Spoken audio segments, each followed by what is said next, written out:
اللہ تعالیٰ کا لاکھ لاکھ شکر ہے کہ اس نے ہمیں انسان بنایا، عقل اور شعور سے نوازا۔ وہ چاہتا تو ہمیں جانور بھی بنا سکتا تھا، لیکن اس نے ہمیں سوچ سمجھ دے کر پیدا کیا۔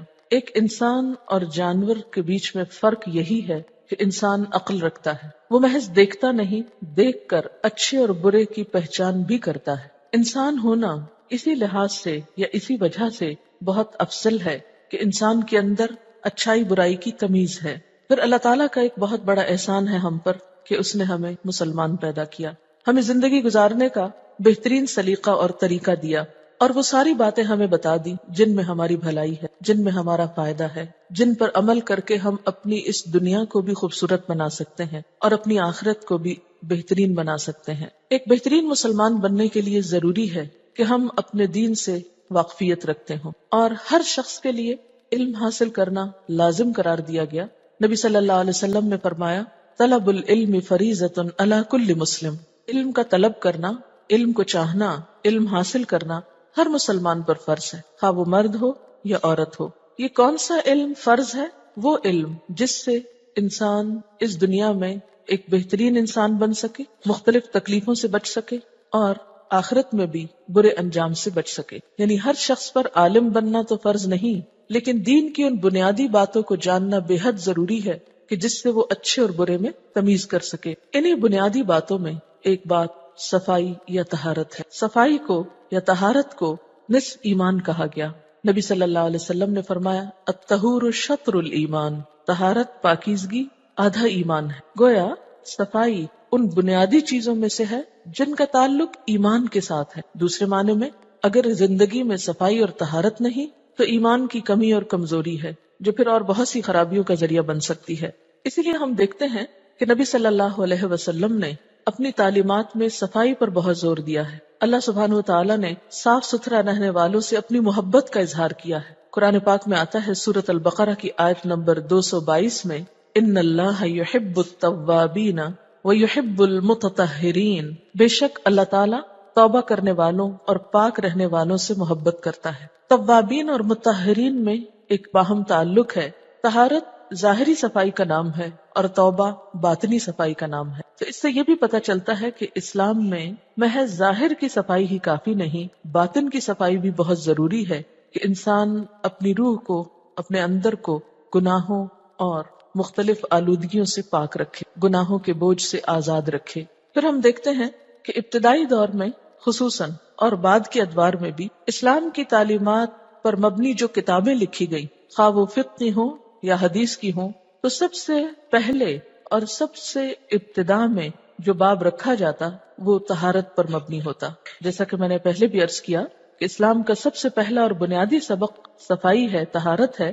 اسی لیے تعلیم میں بھی سب سے پہلے طہارت اور صفائی کی تعلیم دی جاتی۔ غور فرمائیے کہ اگر نبی صلی اللہ علیہ وسلم امت کو مسائل طہارت کی تعلیم نہ دیتے تو آج ہم بھی جانوروں کی طرح زندگی بسر کر رہے ہوتے۔ آپ صلی اللہ علیہ وسلم نے اپنی امت کو زندگی کے کسی بھی معاملے میں بھٹکنے کے لیے بے سہارا نہیں چھوڑا، بلکہ ہر چھوٹے سے چھوٹے معاملے میں بھی ٹھیک ٹھیک رہنمائی فرما دی، اور اس طرح نبوت اور رسالت کا پورا پورا حق ادا فرمایا۔ ہم دیکھتے ہیں کہ کوئی بھی شخص جو دائرہ اسلام میں داخل ہوتا ہے تو سب سے پہلے اسے غسل کرنا ہوتا ہے، نہانا ہوتا ہے، اس کے بعد اس سے کلمہ کہلوایا جاتا ہے۔ جب کسی مسلمان کے گھر میں بچہ پیدا ہوتا ہے تو سب سے پہلے اس کو غسل دیا جاتا ہے، اس کے کان میں اذان دی جاتی، کچھ دن کے بعد اس کے بال بھی اتارے جاتے ہیں۔ تو یہ سب چیزیں کس سے متعلق ہیں؟ طہارت اور صفائی سے۔ اسی طرح جب کوئی مسلمان فوت ہوتا ہے، اس دنیا سے رخصت ہوتا ہے، تو سب سے آخری کام کیا کیا جاتا ہے کہ اس کو نہلایا جاتا ہے، اسے صاف ستھرا کیا جاتا ہے، پھر اس پر نماز پڑھی جاتی اور اسے دنیا سے رخصت کر دیا جاتا ہے، آنے پر اذان اور جانے پر نماز۔ تو اس طرح زندگی کی ابتدا سے انتہا تک اسے صاف ستھرا رہنے کا سبق دیا جاتا ہے۔ جیسا کہ پہلے بھی عرض کیا گیا کہ طہارت دو طرح کی ہوتی ہے، ایک ظاہری اور ایک باطنی۔ تو ظاہری طہارت میں اور صفائی میں جسمانی صفائی، ارد گرد ماحول کی صفائی، اور باطنی طہارت میں سوچ اور کردار وغیرہ کی صفائی شامل ہے۔ اب پہلے ہم ظاہری صفائی کے کچھ پہلوؤں کا مختصراً جائزہ لیں گے کہ اسلام میں اس کی کیا اہمیت ہے۔ اسلام میں سب سے پہلے عبادات کا مقام آتا ہے، اور اسلامی عبادات کا سب سے پہلا اور اہم رکن نماز ہے۔ نماز اس وقت تک قبول نہیں ہوتی جب تک اس کی کچھ شرائط کو پورا نہ کیا جائے، اور ان شرائط میں اہم ترین شرائط کیا ہیں؟ جسم کا پاک ہونا، لباس کا پاک ہونا، اور جگہ کا پاک ہونا۔ جسم کے پاک ہونے کے لیے غسل بھی ضروری ہے، یعنی انسان جنابت وغیرہ سے پاک ہو، اور وضو بھی ضروری ہے۔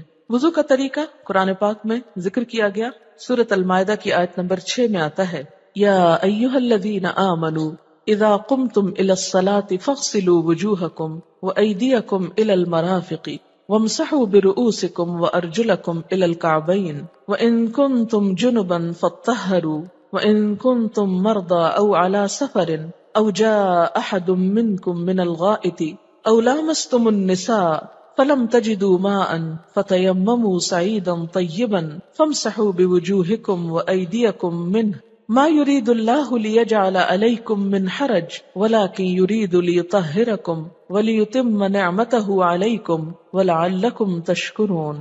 اے ایمان والو، جب تم نماز کے لیے اٹھو تو اپنے منہ کو اور اپنے ہاتھوں کو کوہنیوں سمیت دھو لو، اپنے سروں کا مسح کرو اور اپنے پاؤں کو ٹخنوں سمیت دھو لو، اور اگر تم جنابت کی حالت میں ہو تو غسل کرو۔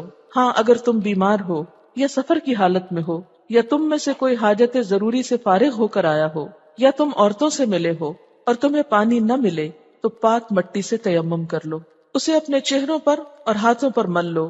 اللہ تعالیٰ تم پر کسی قسم کی تنگی نہیں ڈالنا چاہتا، بلکہ اس کا ارادہ تمہیں پاک کرنے کا ہے اور تمہیں اپنی بھرپور نعمت دینے کا، تاکہ تم شکر ادا کرتے رہو۔ تو یہ ایک جامع آیت ہے جس سے ہمیں بنیادی جسمانی صفائی اور طہارت کا حکم ملتا ہے۔ اللہ تعالیٰ کی نعمت سے یہاں کیا مراد ہے؟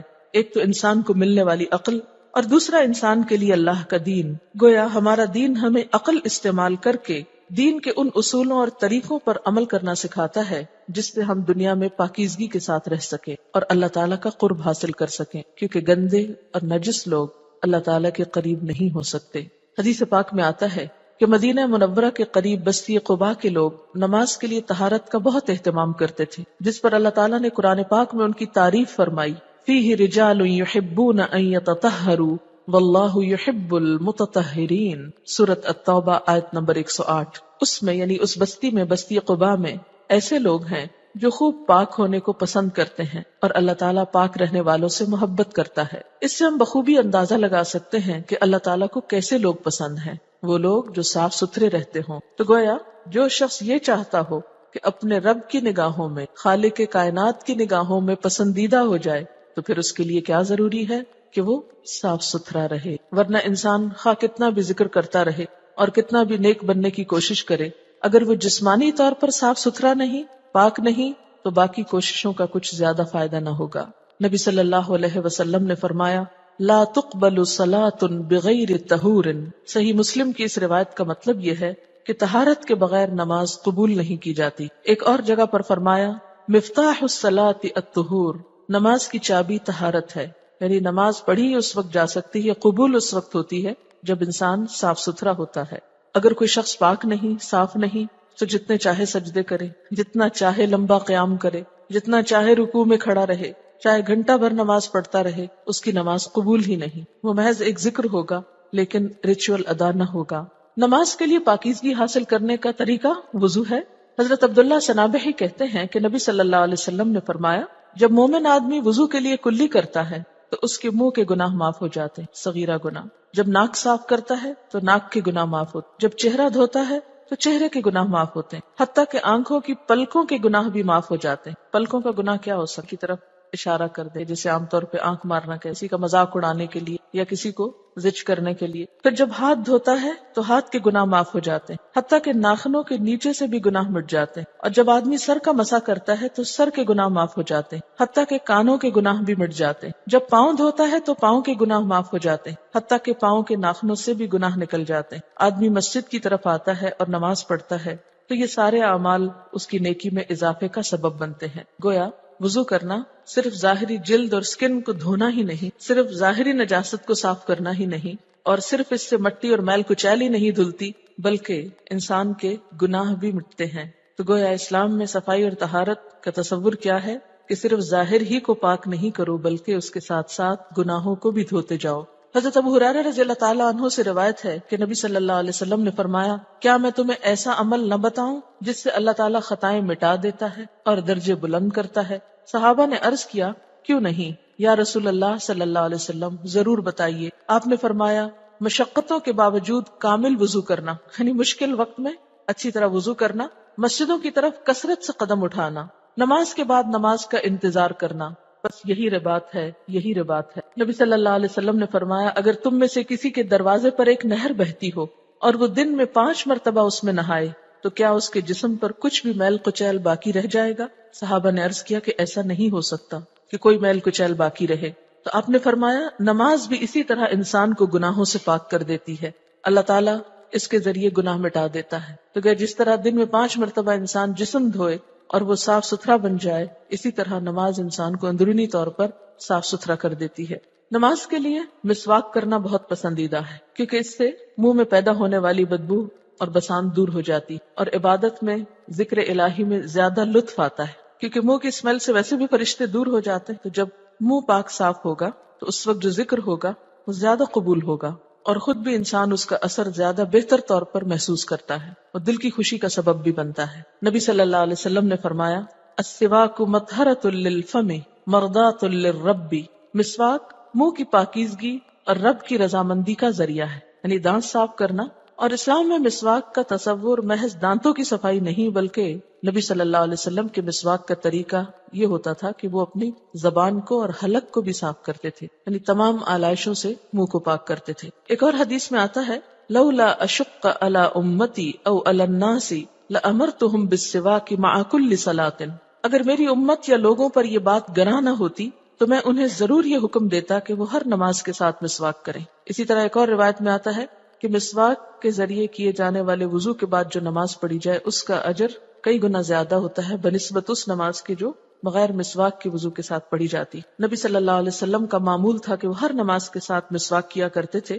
حضرت عائشہ رضی اللہ تعالیٰ عنہ فرماتی ہیں کہ آپ صلی اللہ علیہ وسلم جب سو کر اٹھتے تو پہلا کام مسواک کرنا ہوتا، اٹھتے ہی مسواک کرتے، جب بھی گھر سے باہر تشریف لے جاتے تو مسواک کرتے، یعنی گھر سے نکلنے سے پہلے منہ کی صفائی، جب گھر واپس تشریف لاتے تو پہلا کام مسواک کرنا ہوتا، حتیٰ کہ جب آپ دنیا سے رخصت ہو رہے تھے تو حیات طیبہ کا آخری عمل بھی مسواک کرنا تھا۔ تو اس سے آپ اندازہ لگائیں کہ آپ صلی اللہ علیہ وسلم اس معاملے میں کس قدر کانشیس تھے۔ پھر اسی طرح عبادت کی جگہ کا پاک ہونا، یعنی مسجد کو پاک صاف رکھنا یا وہ جگہ جہاں آپ نماز پڑھ رہے ہیں یا عبادت کر رہے ہیں، اس کے بارے میں سورۃ البقرہ کی آیت نمبر 125 میں آتا ہے وَأَهِدْنَا إِلَىٰ إِبْرَاهِيمَ وَإِسْمَاعِيلَ أَن طَهِّرَا بَيْتِيَ لِلطَّائِفِينَ وَالْعَاكِفِينَ وَالرُّكَّعِ السُّجُودِ، اور ہم نے ابراہیم علیہ السلام اور اسماعیل علیہ السلام سے عہد لیا کہ تم میرے گھر کو طواف کرنے والوں اور رکوع اور سجدہ کرنے والوں کے لیے پاک اور صاف رکھو۔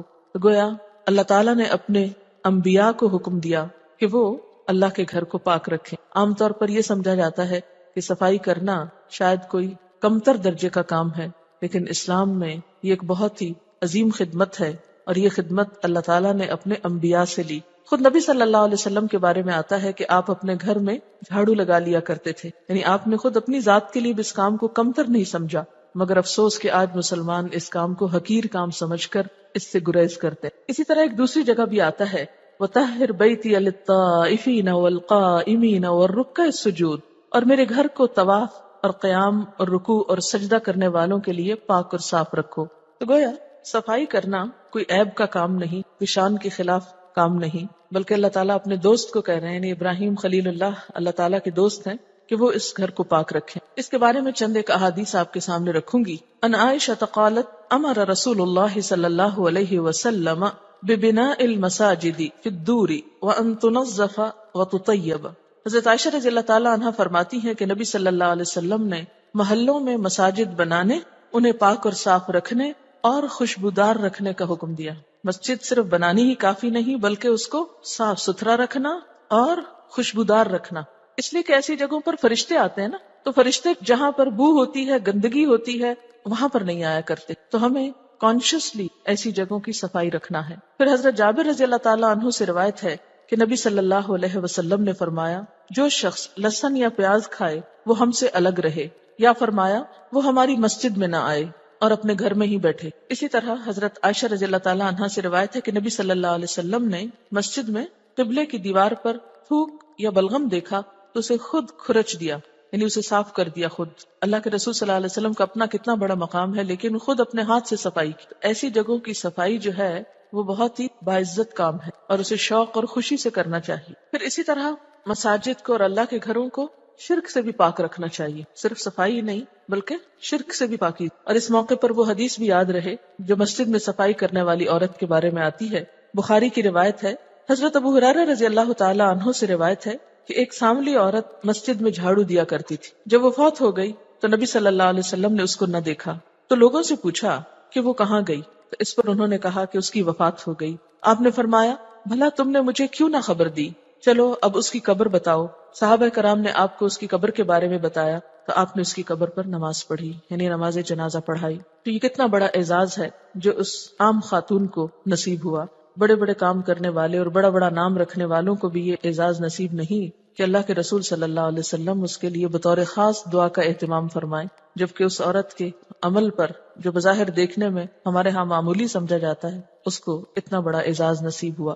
تو اگر ہم بھی ایسا اعزاز چاہتے ہیں تو ایسے کاموں کو بخوشی کیا کریں۔ پھر اسی طرح نماز کے لیے کپڑوں کا صاف ستھرا ہونا بہت ضروری ہے، اور دن میں آپ دیکھیے 5 نمازیں فرض ہیں۔ اگر کوئی شخص 5 دفعہ دن میں اپنے کپڑوں کی صفائی ستھرائی کا خیال کرتا ہے تو ایسا شخص بھلا کیسے گندا رہ سکتا ہے؟ نبی صلی اللہ علیہ وسلم کو جب نبوت ملی تو بالکل ابتدائی دور میں ہی، یعنی دوسری سورت جو آپ پر نازل ہوئی، سورت المدثر، اس میں بطور خاص صفائی کا حکم دیا گیا اور کپڑوں کو صاف ستھرا رکھنے کا۔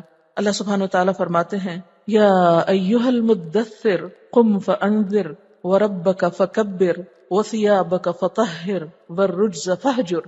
یہ سورۃ المدثر کی پہلی 5 آیات ہیں۔ ان کا ترجمہ ہے اے کپڑے اوڑھنے والے، کھڑے ہو جاؤ اور آگاہ کرو اور اپنے رب ہی کی بڑائیاں بیان کرو، اپنے کپڑے صاف رکھا کرو، ناپاکی اور گندگی کو چھوڑ دو۔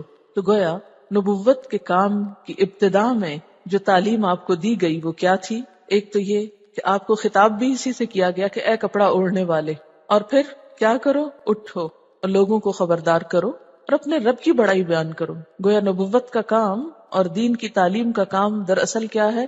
اللہ کی بڑائی بیان کرنا، کہ لوگوں کے دل میں سب سے بڑی ہستی وہ ہو جائے۔ اور اس کے بعد اس کام کو کرنے کے لیے کیا ضروری ہے؟ ظاہری صفائی بھی، کپڑوں کی صفائی۔ وثیابک فطہر، تو گویا تعلیم اور تبلیغ کا کام اس وقت تک مؤثر نہیں ہو سکتا جب تک کہ دین کے سیکھنے اور سکھانے والے اپنے آپ کو صاف ستھرا نہ رکھیں، اور لباس کی صفائی پہ بطور خاص توجہ۔ اور پھر مزید تاکید کہ والرجز فہجر، اور گندگی کو چھوڑ دو۔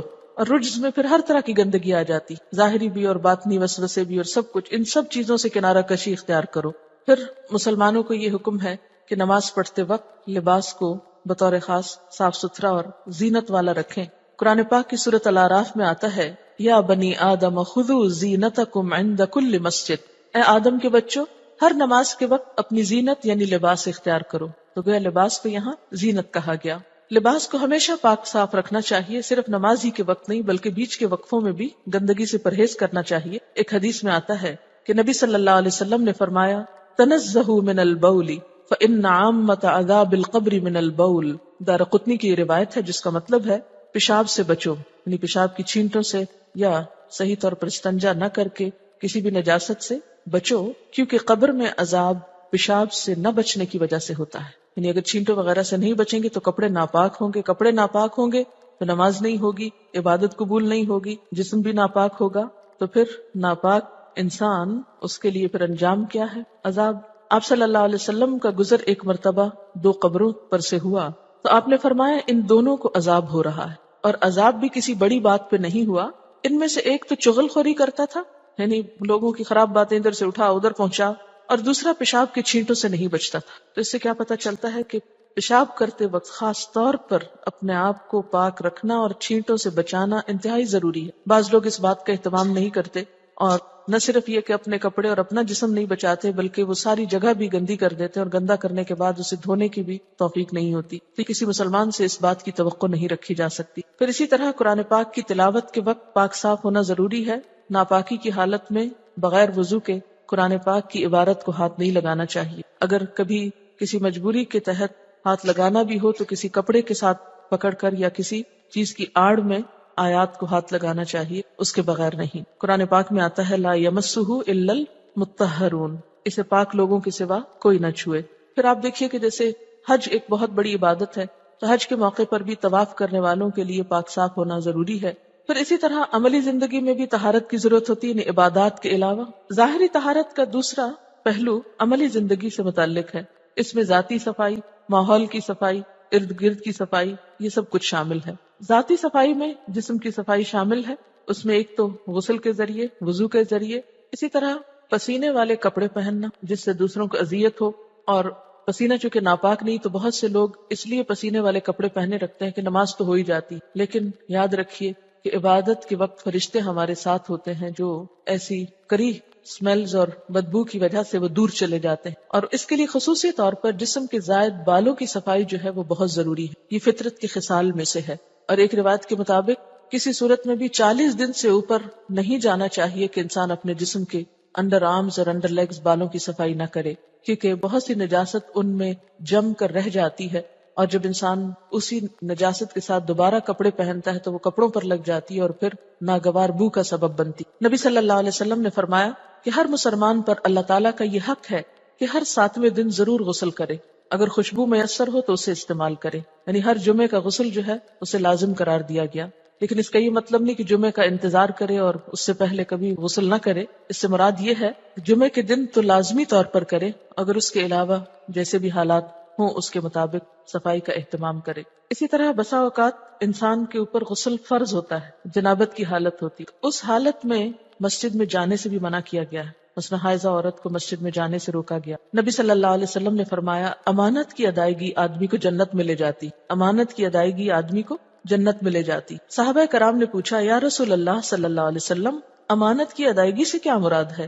فرمایا ناپاکی سے پاک ہونے کے لیے غسل کرنا، یعنی ایام حیض کے ختم ہونے کے بعد یا جنابت کے بعد غسل کر لینا، یہ امانت کی ادائیگی، اور ناپاک رہنا خیانت ہے۔ تو بعض لوگ انتظار کرتے رہتے ہیں کہ اچھا 7 دن پورے ہوں گے تو پھر نہا لیں گے، حالانکہ انہیں اس سے پہلے ہی نہانے کی ضرورت ہوتی ہے، لیکن اس کو بے وجہ لٹکاتے رہتے ہیں۔ تو اس ناپاکی کے ساتھ چلنا پھرنا یہ بہت ہی ناپسندیدہ کام ہے۔ آپ صلی اللہ علیہ وسلم نے فرمایا ناپاکی سے پاک ہونے کے لیے غسل کرنا، اس سے بڑھ کر اللہ نے کوئی امانت مقرر نہیں کی، کیونکہ اس چیز کا کسی دوسرے کو پتہ نہیں ہوتا نا، انسان صرف خود ہی جانتا ہے کہ میری کنڈیشن کیا ہے۔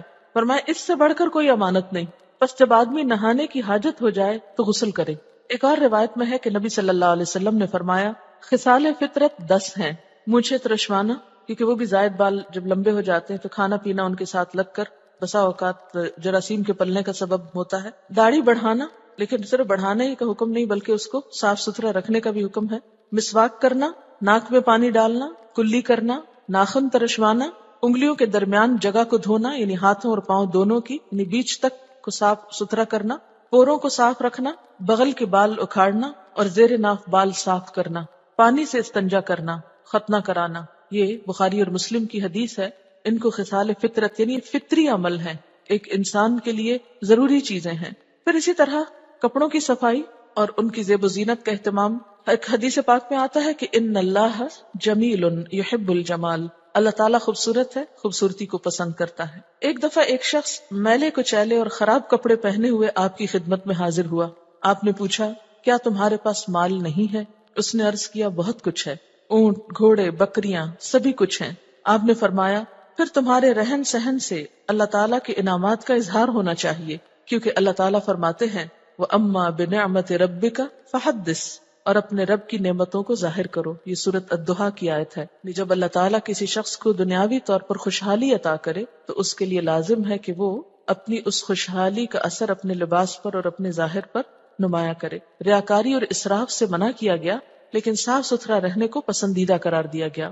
نبی صلی اللہ علیہ وسلم نے فرمایا ان اللہ یحب ان یرا اثر نعمتہ علی عبدہ، بے شک اللہ تعالیٰ اس بات کو پسند کرتا ہے کہ اس کی دی ہوئی نعمتوں کا اثر اس کے بندوں پہ دکھائی دے۔ بسا اوقات ہم سادگی کا اور سمپل رہنے کا مفہوم یہ سمجھتے ہیں کہ ہم اچھا لباس نہ پہنیں، اور اگر اچھا لباس پہنتے ہیں تو اتنے انتہا پسند ہو جاتے ہیں کہ ساری زندگی کی کوششوں کو اسی میں ہی کھپا دیتے، اور سب سے اہم کام زندگی کا صرف خوبصورت لباس پہننا ہی بنا لیتے۔ تو یہ مقصد زندگی تو نہیں۔ نعمت کا استعمال اور نعمت سے فائدہ اٹھانا پسندیدہ ہے۔